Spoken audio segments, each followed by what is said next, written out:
தமிழக வானிலை குறித்து தென்மண்டல வானிலை ஆய்வு மைய தலைவர் அமுதா இன்று மதியம் செய்தியாளர்களை சந்தித்தார். அப்போது அவர் கூறியதாவது, 8 நாட்கள் முன்னதாக தென்மேற்கு பருவமழை தொடங்கியுள்ளது. மத்திய கிழக்கு அரபிக்கடல் உருவான காற்றழுத்த தாழ்வு பகுதி தாழ்வு மண்டலமாக வலுப்பெற்றுள்ளது. தூத்துக்குடி, பாம்பனில் 3ஆம் எண் எச்சரிக்கை கூண்டு ஏற்றப்பட்டுள்ளது. நீலகிரி, கோவை மாவட்டங்களில் நாளை மற்றும் நாளை மறுநாள் அதி கனமழை கொட்டும். இதனால் சிகப்பு எச்சரிக்கை விடுக்கப்பட்டுள்ளது. கன்னியாகுமரி, திருநெல்வேலி, தென்காசி, தேனி ஆகிய மாவட்டங்களுக்கு மிக கனமழை வாய்ப்புள்ளது. அதனால் அங்கு ஆரஞ்சு அலர்ட் கொடுக்கப்பட்டுள்ளது. நீலகிரி, கோவையில் 27ஆம் தேதி மிக கனமழைக்காக ஆரஞ்சு அலர்ட் கொடுக்கப்பட்டுள்ளது. கடந்த காலத்துடன் ஒப்பிடும்பொழுது இந்த ஆண்டு மே வரையிலான காலத்தில் 92% கூடுதலாக மழைப்பொழிவு பதிவாகியுள்ளது.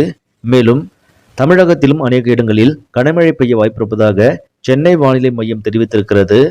இதனால் பொதுமக்கள் எச்சரிக்கையுடன் இருக்குமாறும் கேட்டுக்கொண்டுள்ளது. சரி நம்பளே, இந்த செய்தி உங்களுக்கு பிடிச்சிருந்தா லைக் பண்ணுங்க, ஷேர் பண்ணுங்க, மறக்காம இந்த சேனலை சப்ஸ்கிரைப் பண்ணுங்க. நன்றி.